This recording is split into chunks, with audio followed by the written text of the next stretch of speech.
Son las 2 de la tarde, la 1 en Canarias. Radio María.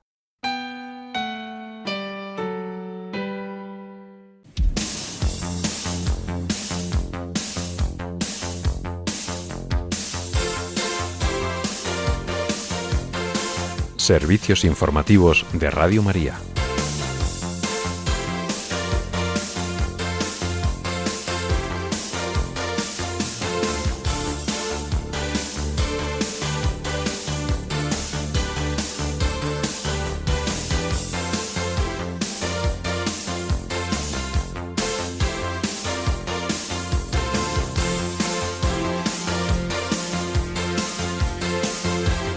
Irán entra en su 11ª jornada de protestas con un balance de casi 40 muertos y miles de detenidos.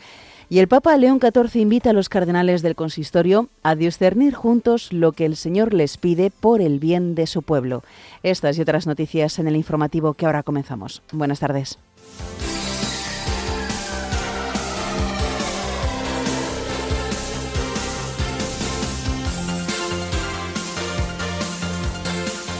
En Nigeria, el obispo de Kontagora denuncia la situación de violencia que vive Nigeria y reclama una intervención gubernamental inmediata.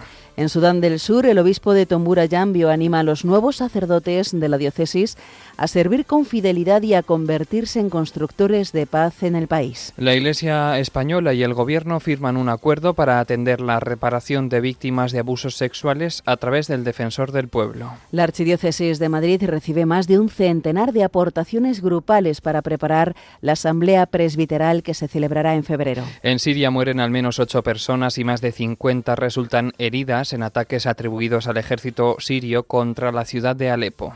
Donald Trump retira a Estados Unidos de 66 organizaciones internacionales, entre ellas el Tratado Climático de la ONU. En España, el presidente de Esquerra Republicana de Cataluña anuncia un acuerdo de financiación con el Gobierno nacional que reportará 4.700 millones de euros más para Cataluña. La Guardia Civil investiga el fallecimiento y la desaparición de 2 personas llegadas en narcolanchas a Almería el pasado sábado. Y en deportes, el Fútbol Club Barcelona gana al Athletic de Bilbao y se clasifica para la final de la Supercopa.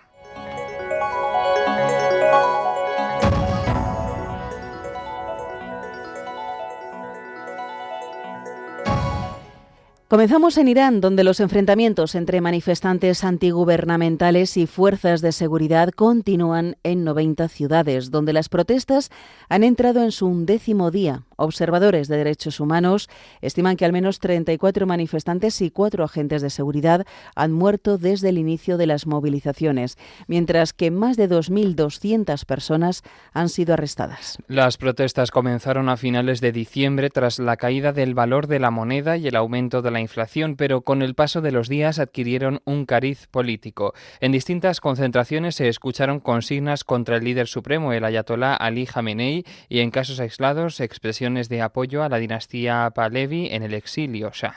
Los manifestantes en la ciudad de Mashhad han aclamado «Viva el Shah», un vítor tradicional para los antiguos monarcas de la monarquía persa. El término se refiere casi siempre a Mohammad Reza Pahlavi, el último monarca del país que acabó derrocado por la Revolución Islámica de 1979, encabezada por el ayatolá Jomeini, quien puso fin a más de 2.500 años de monarquía en Irán y el contacto y alianza con Occidente para establecer el régimen actual.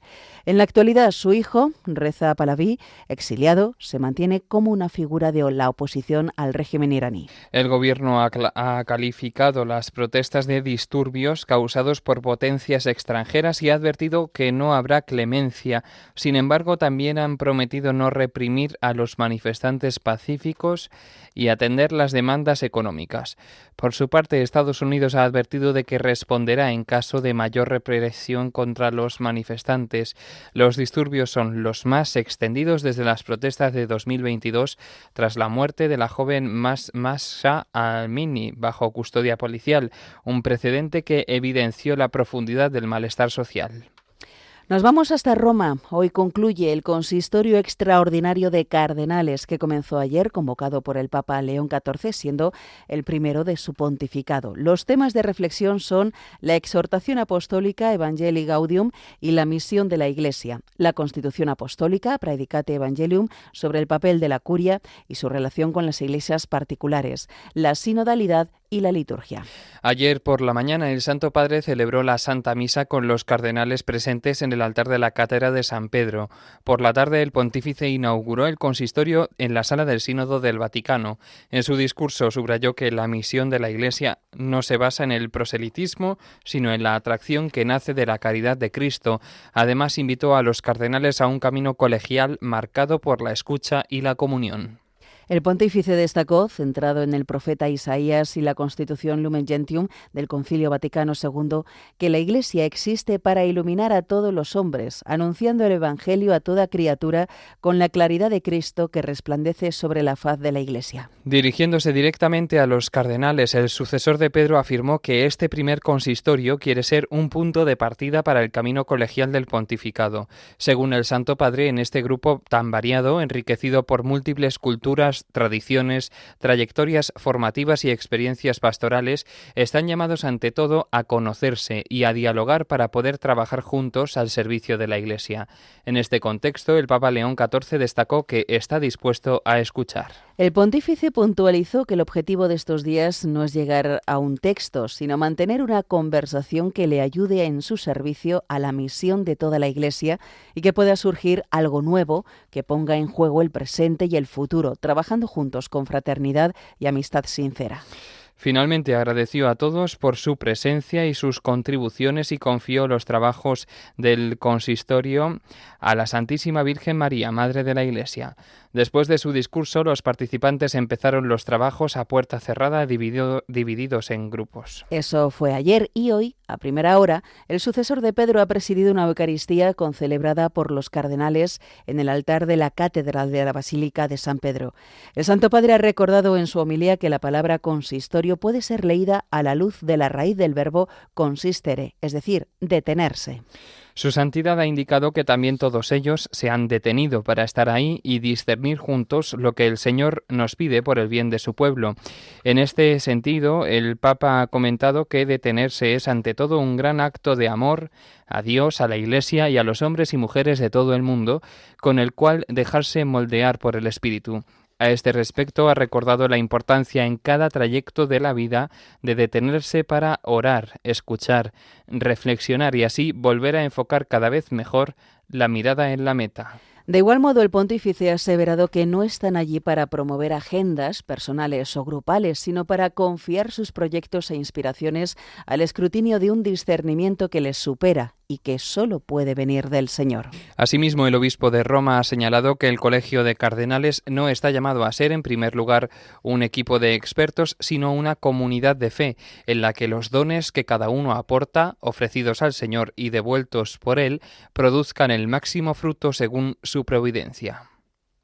En este marco, el Santo Padre ha destacado la importancia de colaborar en un mismo espíritu con el deseo de que en el cuerpo místico de Cristo cada miembro coopere ordenadamente al bien de todos. Tras esta Eucaristía ha comenzado la sesión matutina hasta la 1:15 también en la sala del Sínodo. El pontífice y los cardenales se reunirán finalmente esta tarde desde las 3:15 hasta las 7 con las conclusiones de este consistorio.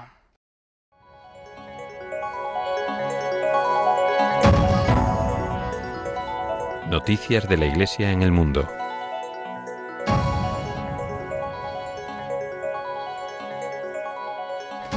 En Nigeria, el obispo de Kotangora, Monseñor Bulus Dauba Johanna, ha denunciado la situación de violencia que vive el país y ha reclamado una intervención gubernamental inmediata. Las declaraciones del prelado llegan tras los últimos ataques ocurridos hace unos días que culminaron con la masacre de la aldea de Kasubandaji. Como ha informado la Fundación Pontificia Ayuda a la Iglesia Necesitada, allí unos bandidos incendiaron el mercado y las casas circundantes, degollando a 42 hombres tras atarles los brazos a la espalda. Los atacantes también secuestraron a un número desconocido de mujeres y niños. Ante este triste episodio, el obispo de Contagora ha señalado que existe una necesidad urgente de una fuerza militar grande y bien equipada, capaz y facultada para perseguir, enfrentarse y eliminar a los bandidos para evitar más muertes y secuestros que se dan continuamente. Ante esta dura realidad, el prelado ha exhortado a la unidad a las comunidades locales para rechazar la violencia. Continuamos en tierras africanas. En Sudán del Sur, el obispo de Tombura Yambio, Monseñor Eduardo Iboro Kusala, ha compartido la alegría de la diócesis ante la ordenación de 4 nuevos sacerdotes y 6 diáconos. El prelado ha expresado que esta celebración, que han vivido con gracia, fe, unidad y esperanza, ha marcado un hito significativo en la vida de la Iglesia local. Por ello, el obispo de Tombura Yambio ha manifestado su agradecimiento a Dios y a la parroquia de San Agustín, que ha acogido la ceremonia, elogiando a toda la comunidad por su generosidad y compromiso. Entre los asistentes a esta ceremonia han estado los dirigentes del Estado de Ecuatoria Occidental, así como de líderes de instituciones gubernamentales, autoridades civiles, organizaciones no gubernamentales y educadores, entre otros. Entre otros aspectos, Monseñor Kusala ha puesto de relieve la cooperación entre la Iglesia y el Estado como un ejemplo positivo de alianza al servicio del bien común. Al mismo tiempo, el prelado ha invitado a los fieles y a los colaboradores a seguir apoyando a la diócesis, en particular a los sacerdotes y diáconos recién ordenados. Además, el obispo de Tombura Yambio ha alentado a los nuevos sacerdotes a servir con fidelidad y a convertirse en constructores de paz en el país. En opinión de Monseñor Kusala, este acontecimiento representa un momento de renovación y esperanza para esta diócesis, que fortalece su misión pastoral gracias a los nuevos ministros ordenados, dedicados al servicio del pueblo de Dios.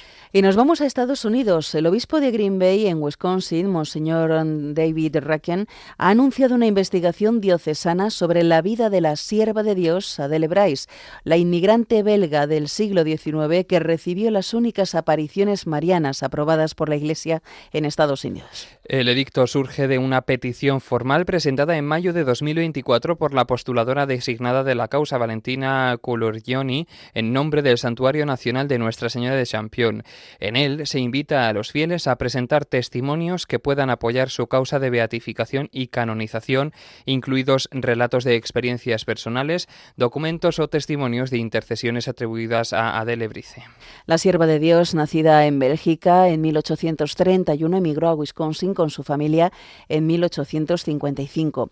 Afirmó haber recibido 3 apariciones de una señora vestida de blanco en 1959, cerca de lo que hoy es Champion, allí en Wisconsin, de quien recibió mensajes para acercar a las almas a Dios, particularmente a los niños. En 2022, el Vaticano otorgó su aprobación formal a las apariciones presenciadas por Bryce, reconociendo el recién nombrado Santuario Nacional de Nuestra Señora de Champion como un sitio de apariciones aprobado. La causa de canonización de Adele Bryce cobró impulso en junio de 2024, cuando la Conferencia de Obispos Católicos de Estados Unidos votó por unanimidad avanzar con ella a nivel diocesano durante su asamblea de primavera en Louisville, en Kentucky.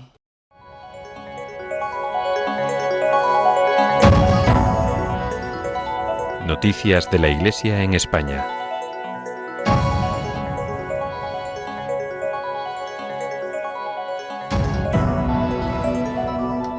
La Iglesia en España y el Gobierno han acordado abrir una vía a través del Defensor del Pueblo para la reparación de aquellas personas víctimas de abusos sexuales que no deseen acudir directamente a la comisión PRIVA establecida por la Iglesia. El acuerdo ha sido suscrito por el ministro de Presidencia, Justicia y Relaciones con las Cortes, Félix Bolaños, por el presidente de la Conferencia Episcopal Española, Monseñor Luis Argüello, y el presidente de la Conferencia Española de Religiosos, el padre Jesús Díaz Sariego. Para la firma del convenio, el Gobierno se ha comprometido, como solicitaba la Iglesia, a abordar la reparación integral de todos los menores víctimas de abusos sexuales en cualquier ámbito de la vida pública. Este sistema acordado de reconocimiento y reparación tendrá el criterio técnico de la Oficina del Defensor del Pueblo, la evaluación de la Comisión PRIVA, el consenso Iglesia Católica-Estado y la participación de las víctimas. Asimismo, la Oficina del Defensor del Pueblo estudiará estudiará los casos presentados y propondrá un cauce de reparación que será estudiado y evaluado por la comisión priva establecida por la Iglesia. Los criterios de valoración de los casos y de la baremación de la reparación de la Oficina del Defensor del Pueblo y de la Comisión Priva serán homogéneos. En caso de discrepancia de la valoración, una comisión mixta estudiará el caso, que en última instancia será establecido por el Defensor del Pueblo tras escuchar al presidente de la Conferencia Episcopal o de la Confer según el caso. Además, el Gobierno ha aceptado que las reparaciones económicas estén exentas de tributación, especialmente del impuesto sobre la renta. El sistema establecido no está basado en la imposición de una obligación jurídica, sino en el compromiso moral de la Iglesia y el mutuo acuerdo de las partes. Como indican desde la Conferencia Episcopal, esta es una vía temporal con una duración de 1 año, prorrogable otro año más, para aquellas causas que no hayan tenido y no puedan tener recorrido judicial, bien por la prescripción del delito o bien por la muerte del victimario. El presidente de la Conferencia Episcopal Española ha calificado este acuerdo como un nuevo paso dentro del trabajo que la Iglesia en España viene realizando en los últimos años. En ese sentido, dentro del dolor que supone para la Iglesia el reconocimiento de estas situaciones, que los pasos dados en orden a la prevención, al acompañamiento, a la colaboración, en el que por una parte queremos que esta experiencia pueda servir a víctimas de otros ámbitos. Monseñor Luis Javier Argüello también ha señalado que el trabajo que está haciendo la Iglesia en España tiene el reconocimiento del Vaticano. A su vez, ha resaltado que dentro del dolor que supone, como hemos escuchado, para la Iglesia reconocer estas situaciones, el objetivo es que resplandezca la verdad y la justicia para las víctimas de abusos con la vía judicial cerrada. Cambiamos de asunto. La Archidiócesis de Madrid ha anunciado que en el camino que están realizando hacia Convivium, la Asamblea Presbiteral, que se celebrará los días 9 y 10 de febrero, ha querido dar un paso previo decisivo: escuchar a su pueblo. Durante las últimas semanas, los consejos pastorales parroquiales de la diócesis han dedicado tiempo a la oración, la reflexión y el diálogo para compartir su mirada sobre el ministerio de los sacerdotes y las llamadas que perciben hoy para sus pastores. Fruto de este proceso se han recibido más de un centenar de aportaciones grupales que representan a más de 110 consejos parroquiales de toda la diócesis. Desde el Arzobispado de Madrid indican que estas aportaciones no son como un simple ejercicio consultivo asambleario, sino que formarán parte del proceso de reflexión y discernimiento que los sacerdotes de Madrid vivirán juntos en Convivium, como presbiterio reunido en torno a su obispo.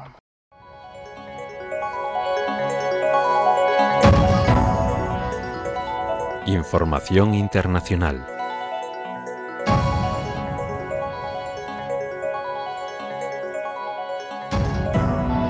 En Siria, al menos 8 personas han muerto y medio centenar han resultado heridas en ataques atribuidos a facciones vinculadas al gobierno del país en 2 barrios de la ciudad de Alepo, controlados por las fuerzas democráticas sirias, en medio del aumento de las tensiones entre estas y Damasco, que han provocado la evacuación de más de 3.000 personas. En un comunicado, las fuerzas democráticas sirias de la minoría kurdo-árabe han afirmado que los ataques de estas facciones han causado la muerte de 8 civiles y heridas a otros 52, además de daños en al menos 300 viviendas y decenas de instituciones de servicios y médicas como consecuencia de los bombardeos en un ataque directo contra barrios residenciales seguros.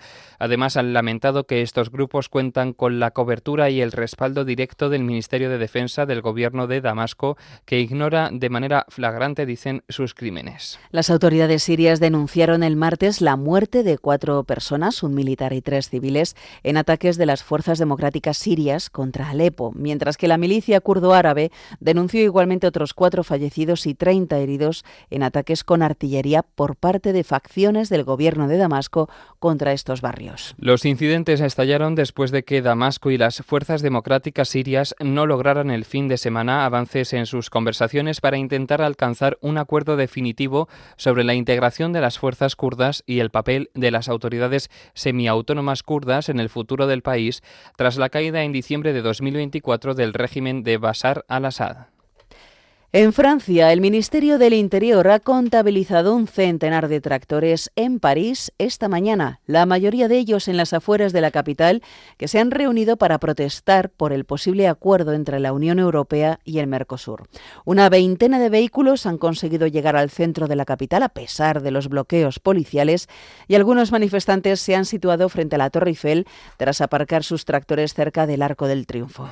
La Coordinación Rural, uno de los sindicatos de agricultores, ha convocado una manifestación frente a la Asamblea Nacional para esta mañana y en el marco de este movimiento de protesta a escala nacional. Los agricultores de Coordinación Rural también están organizando una manifestación en Bassens, cerca de Burdeos. Los agricultores franceses se oponen al acuerdo entre la Unión Europea y los países sudamericanos del Mercosur, cuya firma está prevista en breve y que permitiría importar productos de países sudamericanos sin los controles que se piden a los productos europeos. También critican la gestión gubernamental de la epizootia de dermatosis nodular contagiosa que afecta al ganado vacuno.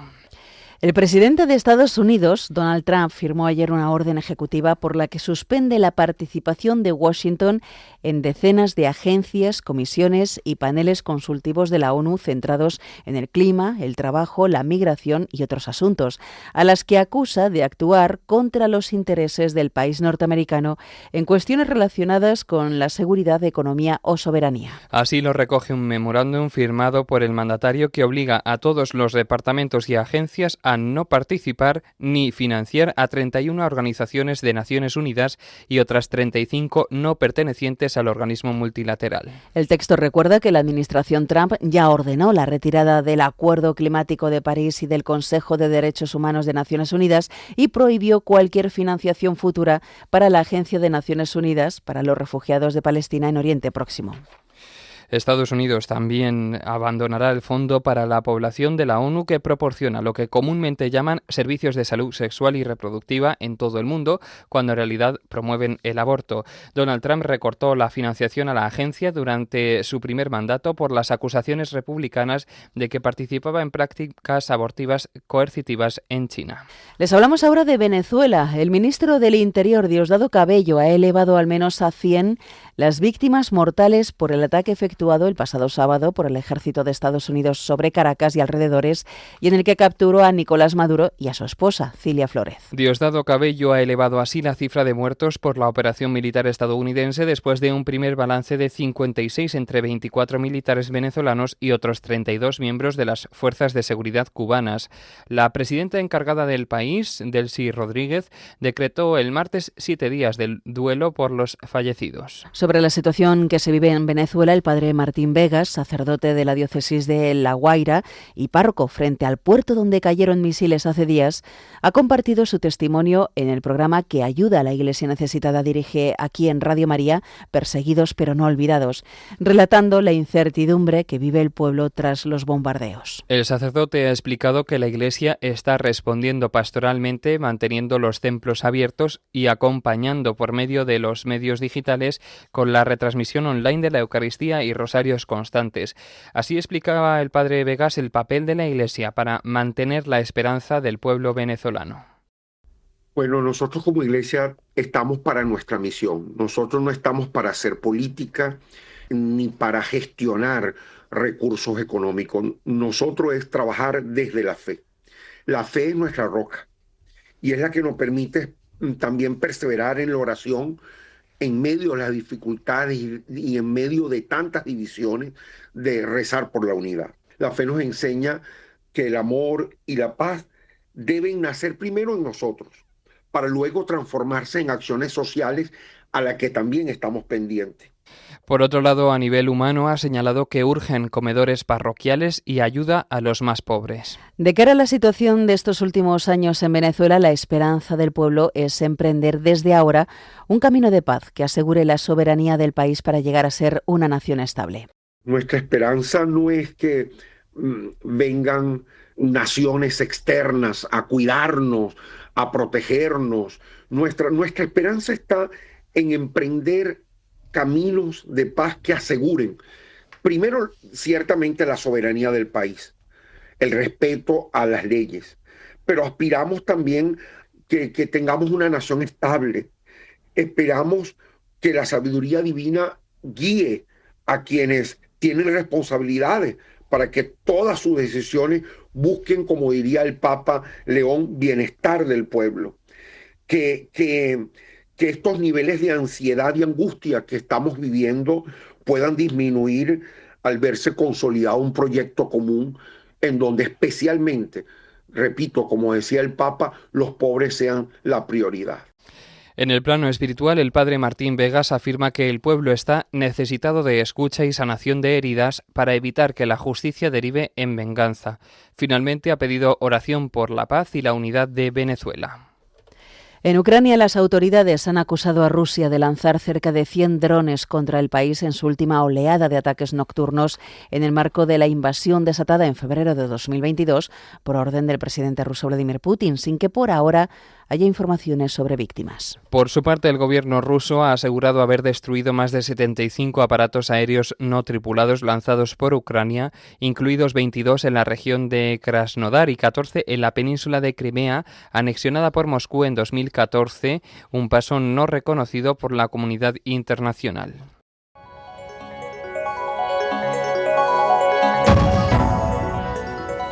Información nacional.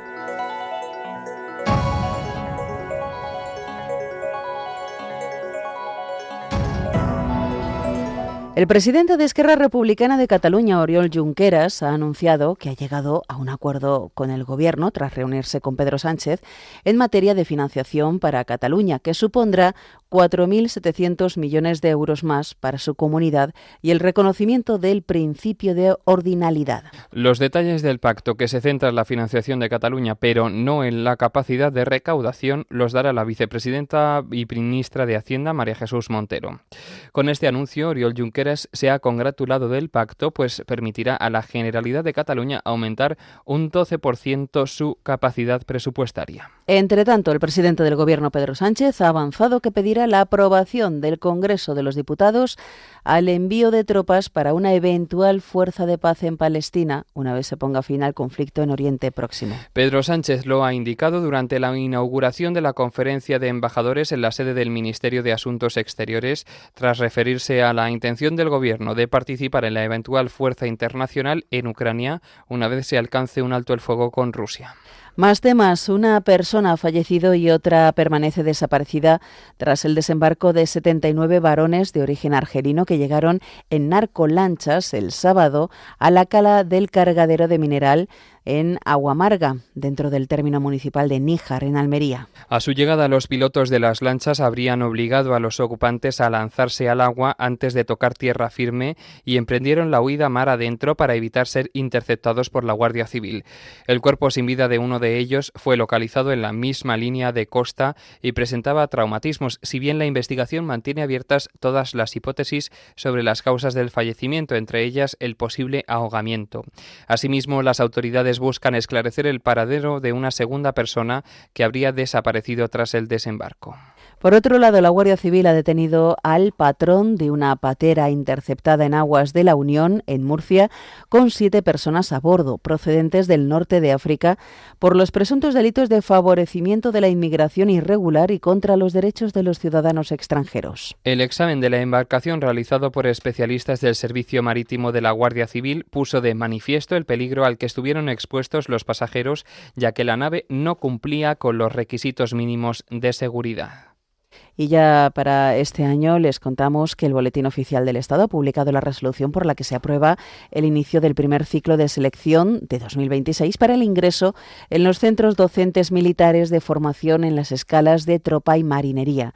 Un total de 4.527 vacantes. La solicitud de cita previa para participar en las pruebas de acceso deberá tramitarse a través de la sede electrónica central del Ministerio de Defensa. Se puede solicitar cita previa desde mañana hasta el 22 de febrero y en este primer ciclo la incorporación de los aspirantes seleccionados a los centros docentes militares de formación está prevista para el 4 de mayo.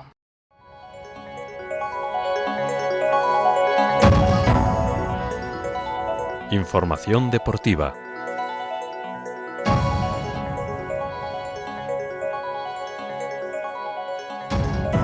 Comenzamos con fútbol. El Barcelona ganó ayer de manera arrolladora al Athletic de Bilbao en la primera semifinal de la Supercopa en un partido que se decantó por los azulgranas con un resultado de 5-0, gracias a los goles de Ferran Torres, Fermín, Ronny Bargí y un doblete de Rafinha. Ahora el Barça espera en la final al vencedor del duelo entre el Atlético de Madrid y el Real Madrid, que se disputa hoy a las 8 de la tarde. Y en tenis, la española Paula Badosa ha perdido ante la kazaja Elena Rybakina en 2 sets por 6-3, 6-2 en hora y media, por lo que se despide del torneo de Brisbane en Australia, puntuable para la agüita y que se disputa en pista dura. Y finalizamos con la previsión del tiempo realizada por Miriam Herraiz. Nos espera una tarde estable en general, con viento fuerte sobre todo en Galicia, en el Cantábrico, en áreas de montaña del tercio norte y zonas del Mediterráneo. Las temperaturas no variarán demasiado hoy, aunque el ambiente será menos frío que en jornadas anteriores. Mañana viernes amaneceremos con brumas y nieblas en la meseta y en valles del interior, especialmente en la mitad norte y en el entorno de sistemas montañosos. Se espera una jornada con cielos nubosos en el norte peninsular, donde no se descartan algunas precipitaciones débiles, que serían de nieve en cotas relativamente altas de Pirineos y otros sistemas del norte. De nuevo, el viento soplará con fuerza en el norte, en áreas de montaña, en tramos del litoral mediterráneo y en ambos archipiélagos. La mar seguirá muy alterada en la costa gallega y en el Cantábrico, con olas que pueden superar los 5 metros. Las temperaturas mañana tenderán a subir ligeramente con un ambiente algo más suave, aunque aún frío en el interior de la península y en áreas de montaña.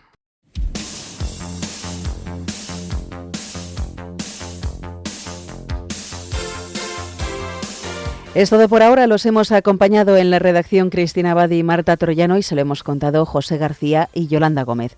Más noticias a las 10 de la noche, las 9 en Canarias.